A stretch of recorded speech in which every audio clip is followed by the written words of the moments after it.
राम राम सायरा ना भाई। राम राम भाई। भाई नाम है राकेश भारद्वाज फ्रॉम हरियाणा।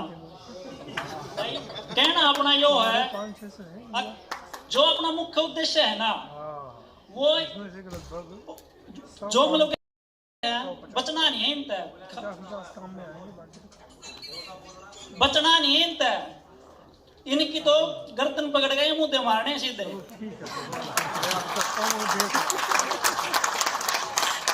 जो बैरी हुआ है उससे बचने का काम नहीं होता, उसका मान का काम हुआ है। अपने तनु है भाई, आप चलो भाई ई मालो लाने वाले आके इनका तो मारने पड़ेंगे, मानेंगे नहीं ऐसे। ठीक है भाई, राम राम सायरा।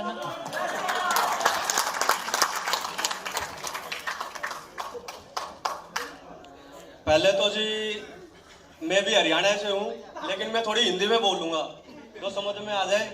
जितने भी बड़े बड़े यहाँ योद्धा बैठे हैं, बहुत ही बड़े बड़े अपने यहाँ वीर हैं, एक जो मुहिम चला रहे हैं, इनको पहले तो मैं सलाम करना चाहूँगा। जो ये जितने भी बैठे हैं सब जिंदा दिल हैं, ये जिंदा इंसान है, वो यहाँ पर आए हुए हैं। तो मैं अपने बारे में थोड़ा इंट्रोडक्शन देना चाहूँगा। छोटा सा ही है जी, एक छोटा सा इंसान हूँ, इनके पैरों की धूल हूँ। गौरक्षा दल, बजरंग दल एंड किसान आंदोलन, भगत सिंह ब्रिगेड, संजू बॉक्सर बोल देते हैं जी। एक्चुअली नेशनल बॉक्सर हूँ मैं, जवाहरलाल नेहरू स्टेडियम में खेले हैं जी, सिंह साहब के चेले हैं जी। तो और थोड़ा हाथ तिहाड़ का भी एक्सपीरियंस ले चुके हैं, क्योंकि कई आंदोलनों में गए हैं। तो आंदोलनों के अंदर में जी सब कुछ देखना पड़ता है, सारी बातें होती हैं। ये एक क्रांतिकारियों के सबके साथ हुई है, भगत सिंह के साथ हुई है, चंद्रशेखर आजाद के साथ हुई है, सबके साथ हुई है सारी बातें। तो इनसे अपने को डरने का नहीं, बिल्कुल भी नहीं डरने का, कुछ नहीं है, जेल कुछ भी नहीं है भाइयों। अपने जैसे आदमी है, सिर्फ बोलने वाला चाहिए। हमारे हरियाणा में छोटू राम जी ने एक कहावत कही थी, एक तो बोलना सीख लो, दूसरा एक दुश्मन को पहचानना सीख लो, तो कभी मार नहीं खाओगे। तो भाइयों हम तो उन्हीं के उसमें हैं, जैसे हम बलारा भाई, जैसे हम टीम के साथ जुड़े हुए हैं। अब इतना बड़ा प्लेटफॉर्म मिल गया, सर के साथ जुड़ गए हैं। तो मेरा छोटा मोटा सर्कल है जी, ज्यादा नहीं है, 40 से 50 लोगों का सर्कल है। मेरा जो लोकल सर्कल है दिल्ली के अंदर बिजवासन विलेज में 40 से 50 लोगों का मेरा सर्कल है। जो गौरक्षा दल में भी कहीं पर भी कोई गाय एक्सीडेंट हो गई है तो वहां जाते हैं हम, और कोई और किसी के साथ में कोई लेडीज के साथ कोई बदतमीजी है, किसी भी प्रकार की कोई दिक्कत परेशानी है, तो हम वहां पर पहुंचते हैं। जो हमारे लिए हो सकता है वो हम करते हैं। और सर से भी मैं कहना चाहूंगा कि सर हमारी 40 से 50 लोगों की जो टीम है वो टीम आपके साथ है, आपके साथ दे रही है, बिल्कुल साथ में ही है हम आपके। और आप आगे बढ़ो और आगे जो भी हमारे लायक जो सेवा होगी हमें कन्फर्म वो बोलिए, ऑर्डर दीजिए, हम ऑर्डर को तैयार करने वाले हैं, ऑर्डर को मानने वाले हैं। जय हिंद, जय भारत। मैं स्वीटी सैनी दिल्ली से हूँ और मैं पिछले 6 महीनों से डॉक्टर तरुण कोठारी जी के साथ, डॉक्टर देवेंद्र बलारा जी, एडवोकेट साहिल गोयल जी, डॉक्टर विश्वरूप जी, एडवोकेट नीलेश जी और हमारे आशुतोष जी को देख देख के पिछले 6 महीनों में जो लॉकडाउन जिस टाइम शुरू हुआ था उस टाइम भी मैं डरी नहीं थी, लेकिन लड़ने का रास्ता नहीं मिल रहा था। तो इन सभी लोगों ने जो हमें लड़ने के लिए जो हमें तरीका दिया, लड़ने का जो हथियार दिया, वो हम पिछले 6 महीने से हम लोग जारी रखे हुए हैं। अब ये है कि जो हमें तरीका मिल चुका है लड़ने का, उसके हिसाब से अब ना ही डरेंगे ना किसी और को डरने देंगे। और पिछले जनवरी में हम लोग सीएम हाउस गए थे डॉक्टर तरुण कोठारी जी के साथ में। 3 दिन हम लोगों ने वहाँ जो धरना प्रदर्शन किया, हमारी दिल्ली, यूपी, हरियाणा, राजस्थान से हर जगह से हमारी टीम आई हुई थी।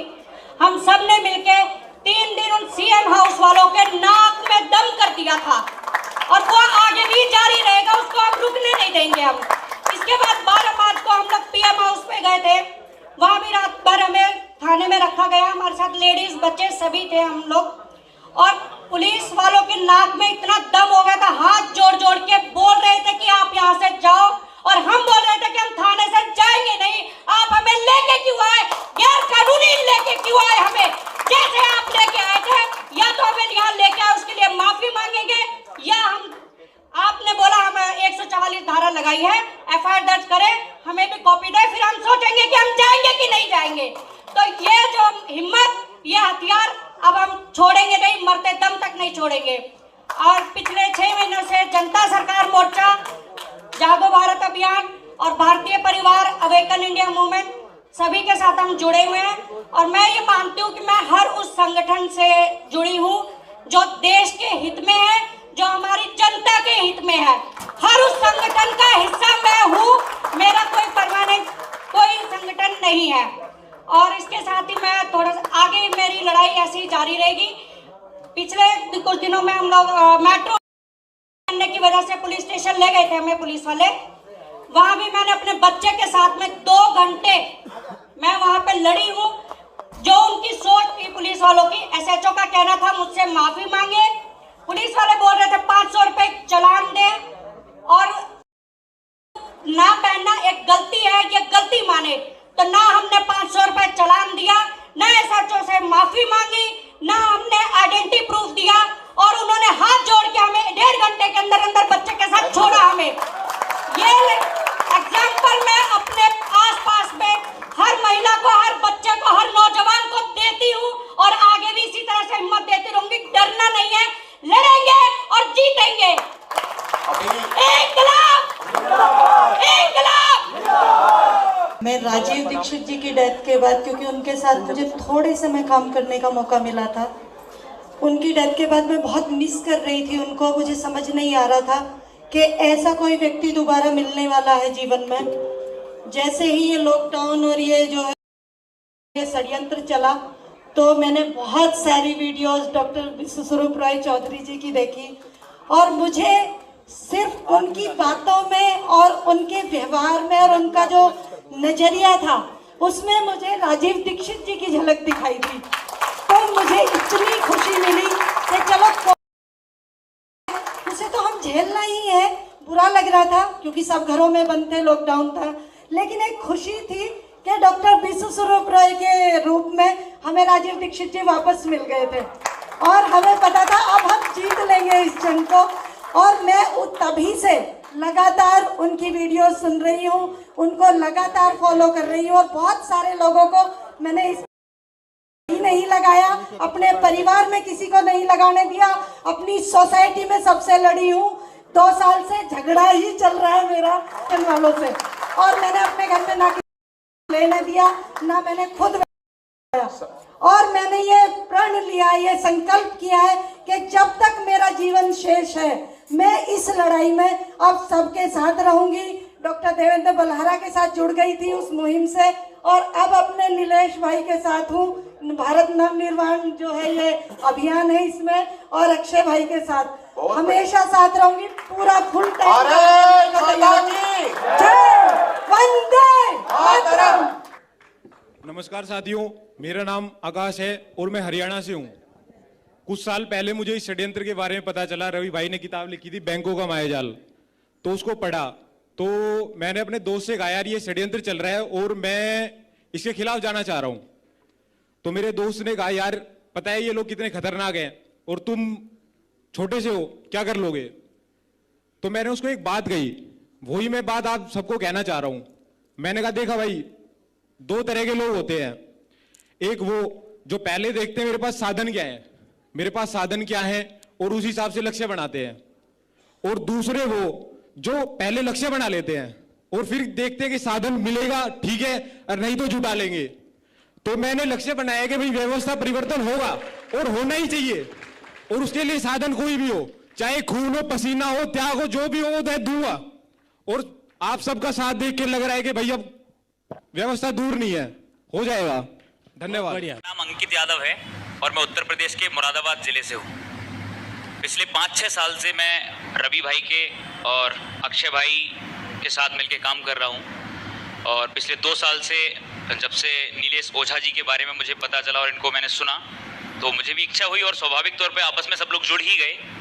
तो अब जब ये भारत नवनिर्माण अभियान पूरे देश में युवाओं को संगठित करके व्यवस्था परिवर्तन की एक लड़ाई छेड़ने की तैयारी कर चुका है और अगर घोषणा कर रहा है, तो मैं खुद से वचन देता हूं कि जब तक हम अपने लक्ष्य को, पूर्ण स्वराज को हासिल नहीं कर लेते, जिस व्यवस्था की परिकल्पना का सपना देखते हुए हमारे शहीदों ने शहादत दी है, उस सपने को साकार नहीं कर देते, तब तक मैं पूरे तरीके से कुछ और काम ना करते हुए सिर्फ इसी कार्य को करूंगा, ये मैं वचन देता हूं। धन्यवाद। नाम मुस्कान है, मैं बहादुरगढ़ से आई हूँ।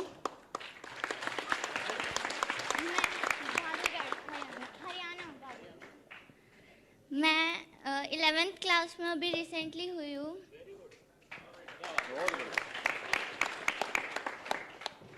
तो टीम के लिए, हमारे स्टूडेंट्स के लिए आया था स्कूल में, तो मैंने एक चीज़ नोटिस करी थी कि पिकनिक पर जाना होता है तो स्टूडेंट से एनओसी भरवाते हैं, लेकिन वैसे किसी ने एनओसी के लिए नहीं बोला हमें।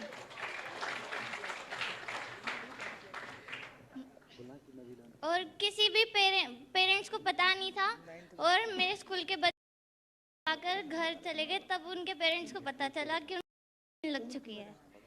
तब मैंने अपनी क्लास के 2-3 बच्चे जिनको मैं मतलब बचपन से जो मेरे साथ थे और जिन्हें मैं अपना बिल्कुल बेस्ट फ्रेंड मानती थी, उन्हें मैंने अवेयर करने के लिए ट्राई करा, तो उन्होंने मेरा नाम मतलब यूँ कर दिया कि मैं स्कूल में र्यूमर्स फैलाती हूँ।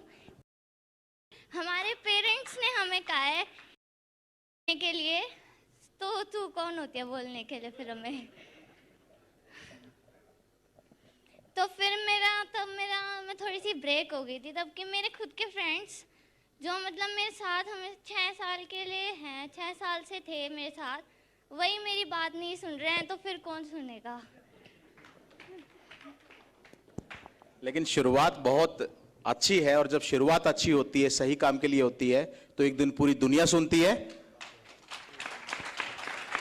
इस छोटी सी बच्ची के लिए बहुत ज्यादा तेज तालियां।